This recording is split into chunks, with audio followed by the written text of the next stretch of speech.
Well, hey, welcome to The Gathering Greenhouse, a podcast to help us grow together. I'm Jon, filling in for Steve.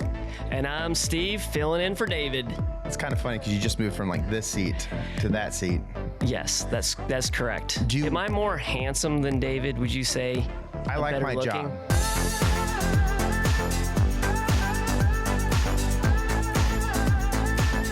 Okay, so is that a yes or a no? This is kind of like my wife's response to most things. I believe that, Steve, you and David are both created in the image of God, and because of that, you are eternally beautiful to Him. That's actually a really interesting concept. I also have to find you eternally beautiful, regardless of how I actually feel. So, about that. is then if we're attractive or not just purely based on the sin that is entered into the world? So some people are ugly, have more, or some, and. I don't think we want to get into the territory where we start saying the uglier you are, the more sinful you are. But there is nothing more beautiful than somebody just like filled with the Spirit, and I just want to make sure I wasn't thinking what you just said was not going through my head. Yeah. I wasn't trying to put those two things together, but this is a really bad way to start this. But this is my normal way of starting it. David always says I start. I think God loves you just as much as He loves me, even though I'm way more attractive than you. So we just need to cut this whole first. We'll just cut all this. Hey, welcome to the greenhouse. So Steve, you're filling in for David. Yes. I'm filling in for you, which doesn't change anything for you other than I get to ask you questions. But my first question is, because I don't actually know, does anybody know where David is? I have no idea where he is. I know he's left. I know he's not here. Do we know if he's coming back? Much. That's the other question. Well, is he coming back, or are you the pastor now? Here's the thing. Okay. I generally get the least amount of information. Like if I don't ask David a specific question, I don't get it. And I've learned over time that if I was supposed to know it, he would have said it to me. So I generally don't ask a whole lot of questions. Just trust those to come back when he's going to come back. And David would probably say something completely different. And I'm sure you've probably been around when he keeps saying, I take his time. Have you heard that from him before? Yeah, I do it too. Like we all do it. But I'm maybe more sensitive. No, we might be equally sensitive, but I may talk about my feelings a little more than you. I try to save my crying for when I'm when you're Guys, at home. We are making it seem like it's not fun to work here, but we're all joking, and it doesn't stop, and then it gets confusing. And John, I'm not joking though. Oh no. Do you need to talk? I may start crying right now. So long story short, nobody knows where David is, but he's coming back allegedly. Yeah. If he doesn't come back, we will let you know. Sound good? Sounds good. He will be back because I'm pretty sure he said he was going to be back tomorrow. And that's why we're doing it today. So when I was a kid, we would watch this thing called Baby Songs. Yeah. And one of the songs was "My Mommy Comes Back. She always comes back. She always comes back for me." Yeah. And that's kind of like David. He always comes back. He always comes back. He always comes back.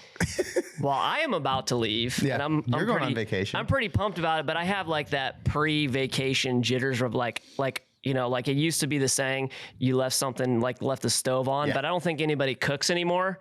So you don't have a chance of leaving the stove on. But all the things you need to get done. We're going to visit some family in Florida, and we always save that family visit for February because you're like ready to be out of Ohio.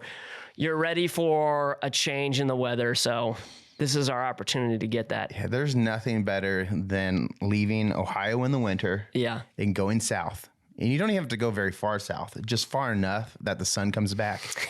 And well, it's actually very sunny today. It hits your skin and you're just like, oh. And yesterday I was outside actually like playing catch with my kids out. Were you really? We were throwing the football You're around. A good dad. Yesterday I took a nap. I wanted to take a nap. I was exhausted. It was a long day. You preached. I did preach. You did a good job. I liked it. Thank you. Yeah. Maria was like saying that I was like kind of whining towards the end. I think she watched second service. I was exhausted. I will tell all of you I was exhausted by the time second service came around. And I was like, I don't disagree with you. I would probably have the same critique of myself. Yeah. Like I maybe almost started to cry second service. Which is really true. Like, so this is a good thing for people to hear is the earlier you come to church. So the earliest service you can make it to. Oh, it was way the better service first service you'll experience. I felt after first service over, I felt great. I'm like, man, I did a fantastic job. And the second service, like, I don't know. It's really hard too because like if first service goes really well, you're just like, yes. Oh, I'm gonna do that thing again that I felt really good about, and I saw people like get engaging. And then second service, it lands flat, and I'm like, but if you're like me, you're just like, there's no way I could do that again, right? And so you're just like, well, if I can't do it again, and then you get in your head. And the biggest question I get before I go up and do it, since I don't do it regularly, like, are you nervous? Okay, so I'll answer that question now. No, I was not nervous. I didn't have the stage fright, whatever. I didn't have any of that. I used to have that a lot. I don't really have it anymore. I feel like I've gotten better to just roll with it than in the beginning. When you're just getting going and you have one problem, it can freak you out up on stage a little bit. If you lose your place in the notes or something like that, it can definitely freak you out. Well, that's where you get people like David who preaches, 48 to 50 Sundays a year, and you're like, how do you do that all the time? It's like, because they do it all it time. Yeah. That's how they get to do it. It definitely gets a lot easier. But yeah, no, I thought you did a great job, and no, it was good. Did you watch the Super Bowl? I did watch the Super Bowl. So real quick, and who are you rooting for? There's a right answer. It's funny because this is also, I got this question a lot yesterday. Won. Who do you want? It was not who are you rooting for? Who do you want to lose? No, it was who do you want to win? I got that question a lot. And honestly, my answer to that is I don't care. I was probably slightly rooting for the Eagles just because of the rivalry between Cincinnati and Kansas City and some of the smack that they talked when they won. But honestly, I'm not a big Cincinnati fan at all by any means. Yeah. But they probably are my second team. But I'm really passionate about Cleveland sports. I am. I'm glad. I know. I try to. I may not show it a lot that I'm passionate about it because I try not to be passionate about sports. So I've noticed. I try really hard. It's really hard around here if you are not a fan of like any of the local teams. Yeah. So if you're like from a different part of the country, like I'm from Missouri. Yeah. So all the teams, I don't like the Chiefs. I'm a Bengals fan. I've adapted and adopted them, but like. I'm a Cardinals fan. I don't like the Reds. Right. Everyone here loves the Reds, and they think we're rivals, and I don't think that either. I love being around here. I wouldn't call them rivals. They're not rivals. You have to, go to the playoffs to be rivals. Ouch. And ouch. I said it there. But the reality is, I love being around here because the Cardinals were good for a long time, though. When they actually could close it out, because the Indians had been good for a long time too. They just never could close it out. No. Like they're always. Rarely are they not in the playoff picture, at least. It's crazy. I've gotten to see the Cardinals win 2 World Series in my lifetime. And that's not a normal sports thing. And so I'm appreciative of that. But I really appreciate the Reds too, because since I live so close to them. Sounds like you're about to say something mean about them. Well, no, just, by July, you can get tickets for very, very cheap. And so whenever the Cardinals come up, I get to go see them. It's pretty great. The funny comment this year, I don't know, I heard from my friend who really is into Cincinnati sports, but he said they had in like September, they had already released that they were turning the Reds stadium into a Top Golf.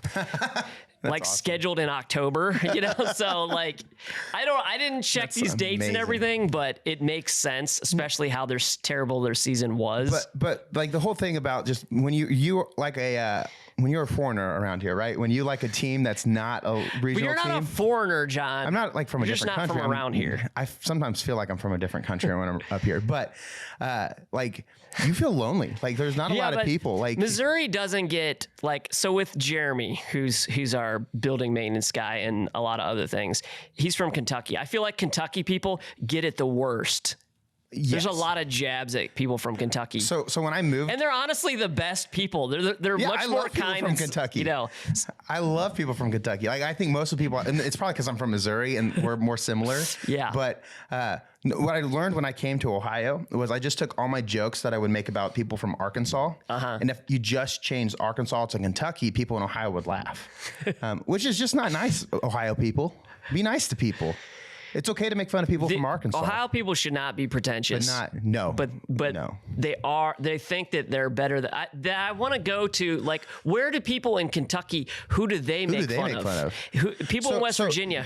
What state are they like? Oh, I'm not from that such and such state. So if you're from Kentucky and West Virginia, and you don't like being the are they the aware punchline of Ohio Are they aware jokes, of how Ohio? Who do you guys make jokes about? Yeah. And I might adopt that. We need to get Jeremy in here and ask him. Ask Jeremy. Yeah. We'll ask him this week.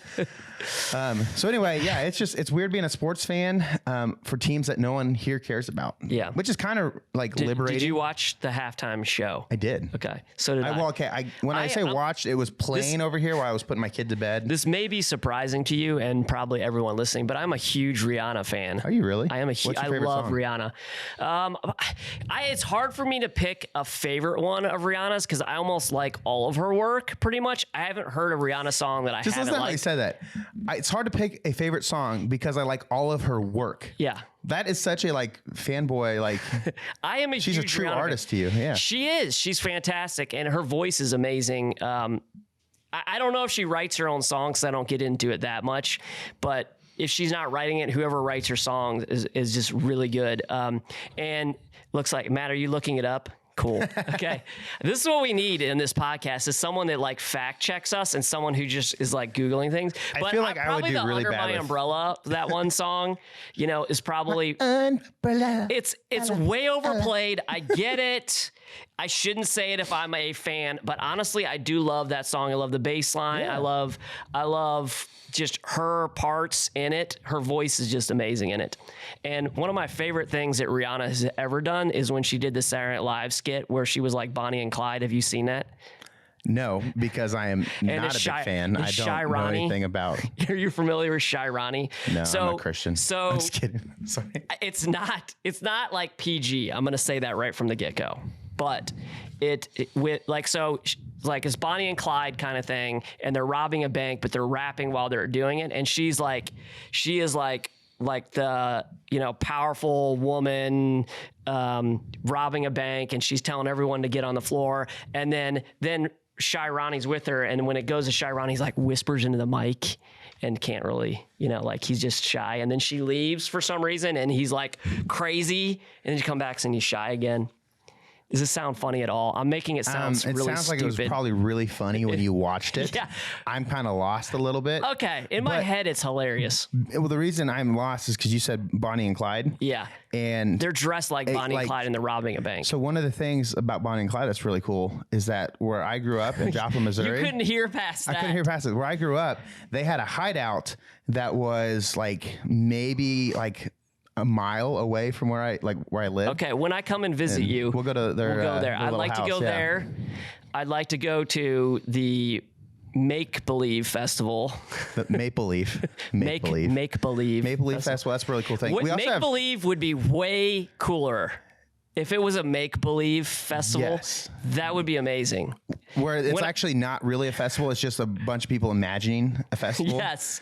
And everyone's there, and it is what it is for them and them only. One guy's oh, this is the Renaissance. And the other guy's I love cars. And someone's this festival doesn't even exist.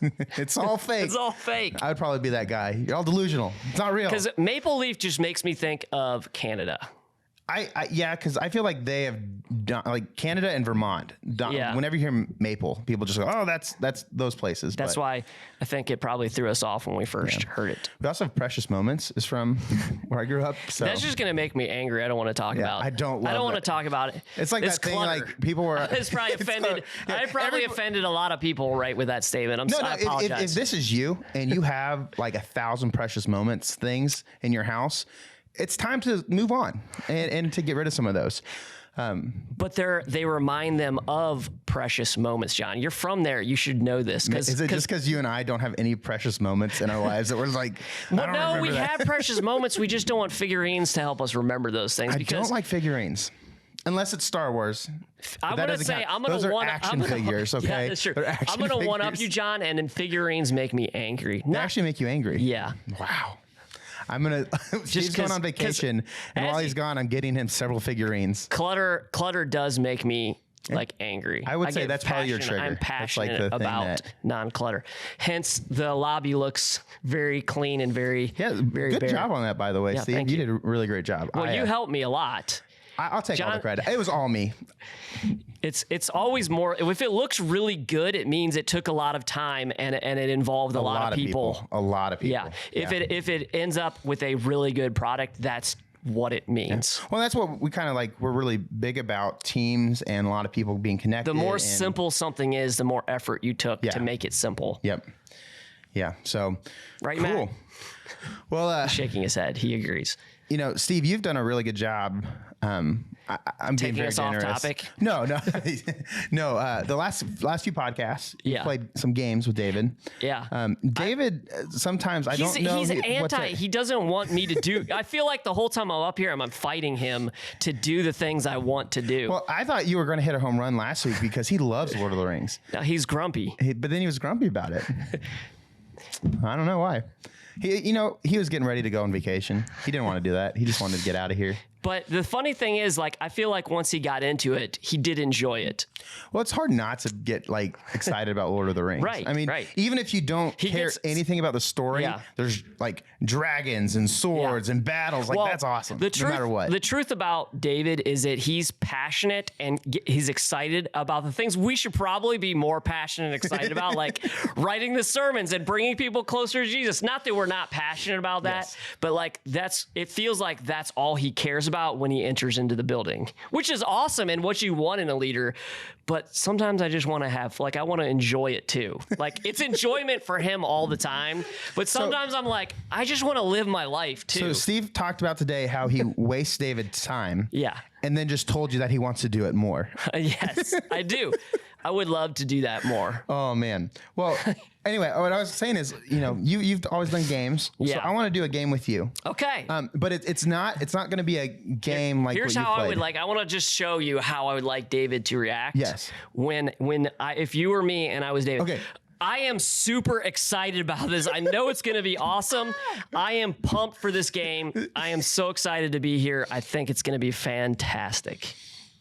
Those words would never. He's now going to come back and just be even more stoic. Now, anytime you try a game, like you're just provoking him at this point. Will you defend me, John, when I'm gone and he's doing the podcast? Sure. No, he's like, no. I'm going to let David. Okay. All right. Anyway, so my game's a little more simple though. And it's not a win or lose game. It's more just get to understand you better. Yeah. And so I'm going to ask you a few questions. Okay. And they're all would you rathers. You've done these before? I have. I was a youth pastor for a long time. So would you rather questions I think are the best way to like really understand somebody and get to know them. But sometimes what you learn about a person is really disturbing. And so like it's kind of a you're making me nervous now. I'm not going to ask you any of those kind of like. Yeah, no, these are all, I Googled family-friendly would you rather. Oh, okay. Yeah, because often those lists have some questions I'm like, no, who thought of that? That's a horrible, like. Can we have the greenhouse after dark and we do the non-family friendly version? Anyway. Can we edit that? Can we edit that out? Just cut that whole. We'll cut somewhere in here. I edit. Well, these, I didn't mean so, dirty, by the way. I knew what you meant. I didn't mean that. Just like the, less censored, less filtered. Yeah. Yeah, I got you. Okay. I got you. Anyway, so my first would you rather question is really simple. Would you rather go into the past and meet your ancestors, or go to the future and meet your descendants? Future, 100%, because. The people in the past, I'm not too connected to my past necessarily, because this is what I think. Do you want me to go into this at all? Absolutely. Okay. So this is what I think. Is it like with a family tree? Like people are all into this, like what? I'm probably going to say this wrong, like 21andMe or 23andMe. Yeah, is that something? Is that a real thing? Where like they look at your... Are you just agreeing with me, Matt, or do you actually know Matt that? Matt knows, okay. right? Do you really know that? It's 23andMe, okay, he's picking up his phone. Ancestry.com, like these DNA tests where they tell you where you came from. Yeah. Right. But the thing with those that drive me crazy, like if you want to know your like, not... Who cares about ancestral origin? If you want to know like what country you might be from, so that you can be like, oh, maybe I like that food, or maybe I'd like to visit there. That's cool. But when you start talking about, well, how does that make me? It has nothing. It has so little to do with that. And maybe it makes you because of your health concerns you might have. Yeah. So I could probably talk about this a lot, because with Maria, my wife, she knows her adoptive parents well, but she doesn't know her birth parents hardly at all. So it's like very confusing for her. Right. That side of the family is very confusing. But like when you start getting a family tree, you have two parents that go into it. Then they have two parents. That's four people. Then they have two. That's, how many is that? I've already lost track. That's a lot. It's a lot of people. So who would you even go back and see is my question. Yeah, which ancestors would you pick? Yeah. Would I have to go visit like 24 people? Well, who would I see? I would go back in the past, and I don't even know, like, am I just following my last name? Right. Because that is only 1/24 or whatever of who I am. So don't care. Right. I don't care. Well, the future would be cool, because then I would like actually get to talk to them about what's the future like. Well, that's what I already kind of know. I have a good understanding of what the past is. I'm with you. I would go to the future and it has nothing to do with my descendants or my ancestors. And then I could talk to them about the past. And I just want to go to the future because I'm like, I can read about history, there's tons of books about history, but the future, I mean, you will never know the future, after you die, that's it. So like, I want to know. Back in my day, I remember before the internet. That's what's going to be awesome. Is like, everyone's like, oh, the internet, but like someday. John doesn't remember before the internet. I don't remember before the internet. I remember I actually do a little bit, but I remember going to the library and actually getting a book out that had the www. Everything, because there was no like search engine. Everything in, and yeah. But then I tried to type those things in, and it really didn't take me anywhere. Yeah, can't relate. Yeah. No, I'm with you. I think the future is interesting.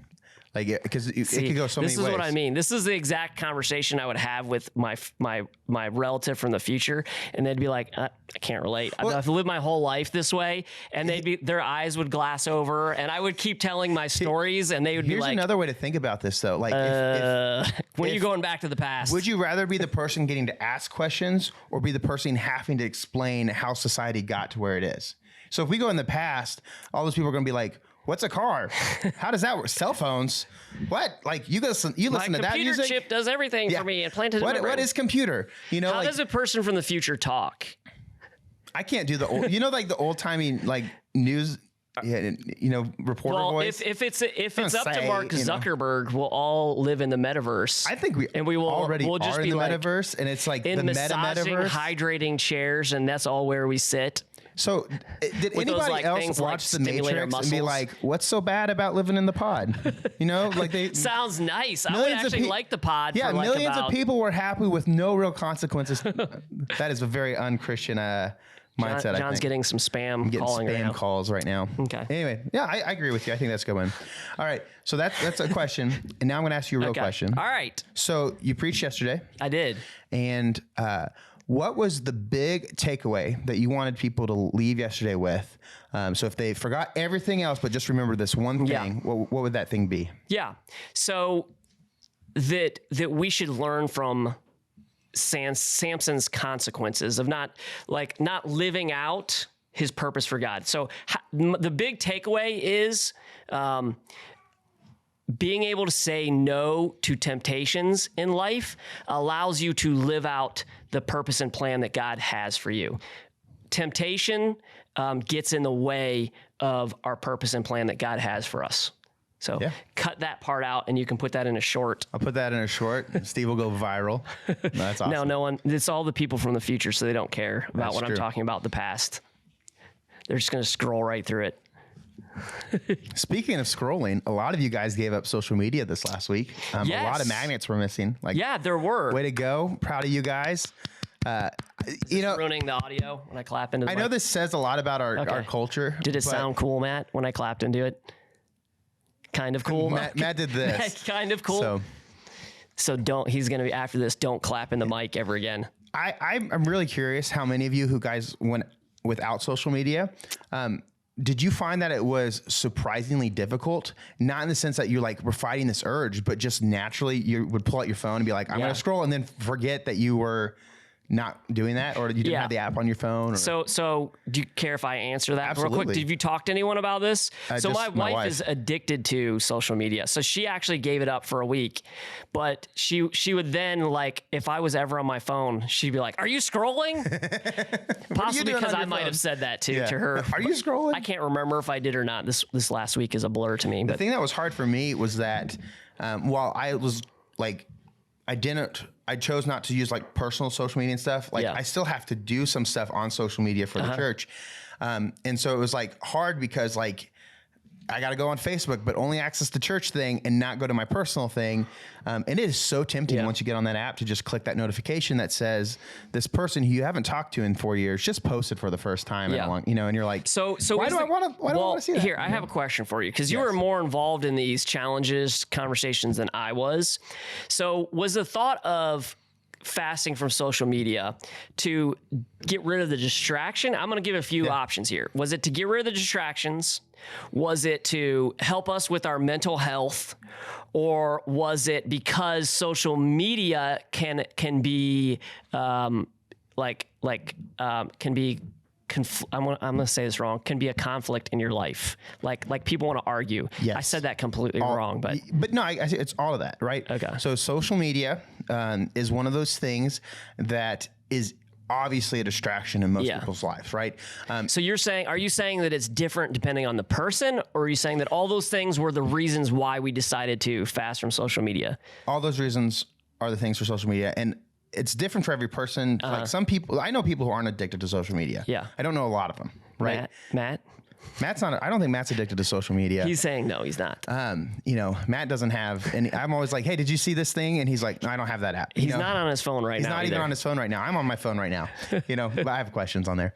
But anyway, so social media is one of those things that it distracts us. And when we're distracted from our purpose and our calling, we can't expect our mental health to do well, right? When we're filling our minds up with things that don't matter. Well, I feel like it's the busyness in my mind that I don't ever let my mind just stop for a little while. That's what I feel like. Well, there's so much stuff too. Like if you're on your phone before you try to go to sleep, you're not going to sleep. Yes. And you're not going to get good sleep. And if you're looking at it the first thing when you wake up, I mean, that can't be good for us. I'm also a little bit sensitive. So when I post something that I'm just trying to be fun or whatever about, and someone makes some snide comment on there, I really can't let it go. Even if it's one of my close friends. Yeah. I will get angry at them. So I'm like, this is not healthy. I don't like this. Yeah. So you don't ever see me post anything ever on social media. There's a lot of negativity online. Yeah. And if that negativity starts making you feel negative. Well, you don't know what someone's intent. You can't tell if they're being playful or joking. You can't really tell that very well. You could put an emoji on there or something like that, but they don't do that on social media. This attitude that if it's, I'm going to assume that if I can't tell, I'm going to assume it's just them being bad at communicating online. Unless they then say something really jerky right after that, then you're like, okay, you're not being kind. Yeah. But it's hard and it affects us. I mean, it's still communication. Words still hurt people. I think online it's harder to tell sometimes the difference between somebody who, was trying to be mean and somebody who was just being blunt. Yeah. But all that said, social media does have some negative effects on us. Mm-hmm. So regardless of what benefit you receive from taking a break, it's probably good for everybody to take a break, oh yeah. And, so some of us are more affected. Some of us are addicted. So we needed to go cold turkey. Some of us are getting, angry because we get online. Let's take a break. I do have a question for you. Have you been to the metaverse? I refuse to have anything to do with the metaverse. I think the real world is interesting enough. And Matt, have you been to the metaverse? I don't want to miss out on it. Okay. Yeah. I'm not I sound like a Luddite, anti-technology in the future and all that stuff. But that stuff scares me, man. AI and the metaverse and all that stuff. I'm a little bit terrified of. The only thing that sounds cool about the metaverse is if I could just go to meetings in the metaverse.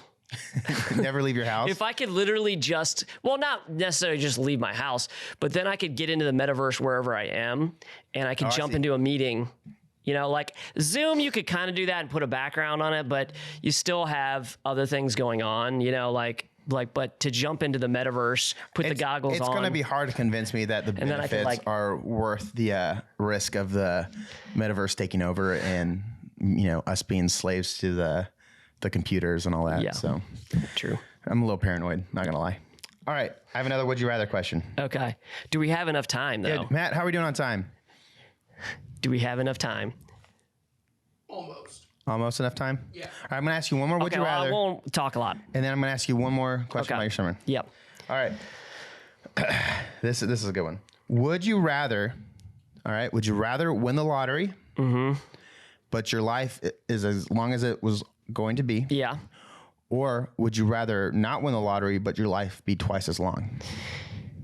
So I'm not going to die any sooner. I'm just going to die when I was going to die. Just die when you're going to die. That one. That's I'm what going to go with that choose one. too. Yeah. Live Because big. I don't even want to know how long I'm going to live, honestly. Live big and then go home and live even bigger with the Lord. You know, that's what I'm saying. Yeah. Also, like it didn't say like you don't stop aging. So like if I live twice as long, I don't want to be like extra old, you know, like that doesn't sound like living, you know. Yeah, if I was going to if I was going to die like tomorrow, I might pick the other one. Yeah, I would definitely pick the other one. You know, like I want to see my kid grow up and stuff like that. You know? Same. There's no amount of money I think that is worth more than that. So I have plenty now. So I'm just kidding. Anyway, yeah, I'm with you. I'm glad we agree. That makes me. I now know that you're a trustworthy person. Okay. Because you answered exactly how I would have answered. There you go. You know, unless you fully agree with me, I can't trust you. All right. That's a horrible way to live your life, by the way. Yes.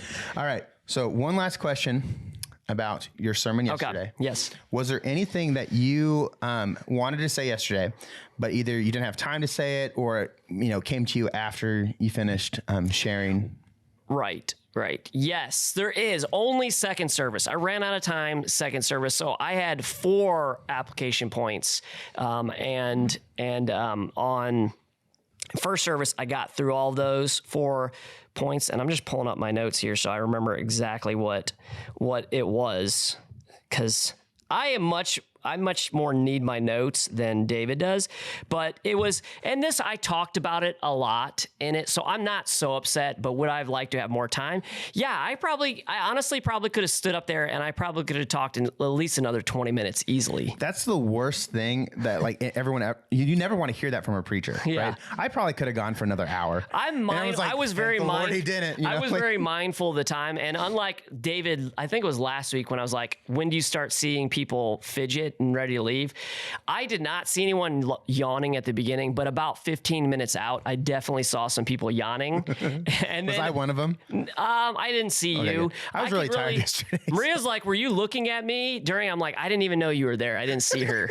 You know, I was kind of looking at a few people in the front rows, and they were giving me some nods, and I like that. I love, like, I would honestly love to preach at a church where there was a person who'd be like, preach it, you know, amen. Like a lot of feedback. Like, I thrive on that. I love it. I think that's great. I think whenever I've been up there, I look for like, I call them the friendly faces. Yeah. The people who just like look like they're actually listening to you. Maybe they're nodding their head. And then I just bounce between those people. Yeah. And I can see people like when I would kind of go into the, you know, like life application stuff, or I would like give my take on it, or I would get passionate about something. I'd see some people like, you know, nodding and kind of looking up slightly with kind of like eyes a little bit closed a little more, that they're really processing it. I think that's in my head, that's what they were doing. That's probably the thing that like, because like yesterday you were, I mean, a lot of the Old Testament stories are hard to like teach, because like, how do you get from he tied 2 foxes together and then lit them on fire? Like you have to somehow get fun. It's a fun story, but like you can't just like skip over that part, because if I'm listening to you and you're like, wait, is he not going to say anything about like that? It sounds funny and awful at the same time. I didn't know if I should laugh or be like, that is horrible, you know, like but it's in the Bible, right? So, it is. You can't just like skip over it. But somehow you're, as a preacher, supposed to get from there to, and so here's how you're supposed to live your life. Those are my favorite things to do when I'm preaching. I don't know why. They'll tell the wild stories. I mean, I have so much more fun on that than stories that aren't. So you asked me a question. I never really answered it. The question. Sorry. I was trying to, but it was practice self-control, because to me, but this is my take on it. I know it's not everybody's, but I am personally a big fan of being able to practice self-control. Helps you with bigger decisions in life. I talked a little bit about budgeting. Yeah. I got to talk about that, but it really is the better you know how your time is being used, what are you doing, the more you can practice with those things, the better you're going to be when the big decisions come about. Yeah. I don't need this right now. I can wait. We're a need it now society. If we can practice saying, do I need this now? Is it okay if I wait? Have I thought about, I can almost be on the bad spectrum of it, where I product research too much, and then I can't stop thinking about it. Yes. Yeah. I'm with you. What if I come up to you and I'm like, John, can I have your opinion on this? It's probably because I've thought about it for a long time. Right. No, I think I did great. that to you today. Yeah. Well, and that's it's one of those things where self-control is one way of looking at it. It is the ability to say no. Yeah. Right. And so, it's saying no to things that usually bring temporary happiness. Yes. So that you can experience greater and eternal and long-lasting joy, right? Yeah. And so self-control often for us means saying no to little things that in the moment feel really important, so that we can experience the better things that God has for us. Yeah. And the more I practice that with the little things, the more room I have in my life to experience those big things. Why didn't you say this on Sunday? Right after I didn't get to preach. I should have second service. Your prayer could have been that right there. All right, next time Steve is supposed to preach, I'm going to end the last song, all of his thunder, and I'm going to just go through his sermon notes and preach all of his big points, get off the stage, and let him come up. Yeah, that would. So it looks like you copied me. You knew what you're doing. Okay. I would never do that. I don't like speaking. I'm like what you were talking about. I get so nervous. I love it. I love it, but I don't love all the prep work. I hate the prep work, but I love the challenge. I love the pressure. I love being able to get up there and do that. So it gets me excited because I get to, since I'm the host today. But when you were starting and it was your first few times preaching, how many times did you have to do it before you got kind of past that, where the stress of it was from being nervous about doing it versus just stressed about what you get to say and stuff like that? Does that make sense? So are we just talking about the upfront Sunday morning stuff? It was I don't feel like it was ever that way for me. Really? I just was always I just always loved that portion of it right from the beginning. I never felt, once I got going, oftentimes, I don't have to do this as much anymore, but oftentimes I would try to write have a funny story or a story at the beginning, because that would make me comfortable. Because I love just telling stories, and I love that. That's something that I just like to do with other people. So I would try to do that because it would get me comfortable right from the beginning, and then I feel more comfortable throughout. My head's in the game. I know I can nail that first story because it's a story. So it's just about you. Once you were able to kick into your right natural, it just flows from there. Okay, that makes sense. Yeah, I'm very different. I'm up until the moment that it's I feel nervous. Yeah, and then I start talking and I kind of black out a little bit. I'm just going into autopilot. You just hear your voice talking. I hear my voice talking and I'm not sure where it's always coming from. And which scares me a little bit. It's like when you're driving. Right. And you're how did I get here? Because your brain just puts you in that mode. Have you practiced it a lot before that? See, I feel like that. So when that prep is important, but it will do that to you. I feel like it, I don't practice it as much as I used to, because it's such a weird, you're so tired of saying those same things over and over again. Yeah. For me, it's I'm so nervous, so I over prepare. I go into autopilot, and then afterwards I'm oh, that wasn't so bad. Yeah. And then if David were the next week, be hey, I want you to do that again, I'd be no, I don't want to the nervous cycle starts again. But yes. But I think, it comes back to where you're called, right? I've always told people I don't get nervous singing. I could sing in front of thousands and not feel nervous. But in college, if you asked me to answer a question in front of people, Like, and I would be in like small, like 10-person classes. No, I don't want to do that. I hate talking, and. Well, I hear that public speaking is like the #1 phobia. Is it really? I don't know. This is where we need our This is where we need our fact checker on it to Google that. My phobia it's either snakes or public speaking. Public speaking. Arachnophobia is up there too. I don't like spiders. I don't like birds. Birds kind of freak me out. They're like little dinosaurs. What? I love birds. So, did you ever hear the birds aren't real thing? I have a funny story about a bird. Maybe I'll share one time. No, I can't. We're probably out of time. Anyway, we're out of time. I'm actually sure. We'll talk about birds more later. Birds aren't real is kind of like that was supposed to like spook people, but I found great comfort in the fact that they might not be real. Yeah. I just don't like birds. Anyway, on that note, I'm Jon. And I'm Steve. We'll see you next week.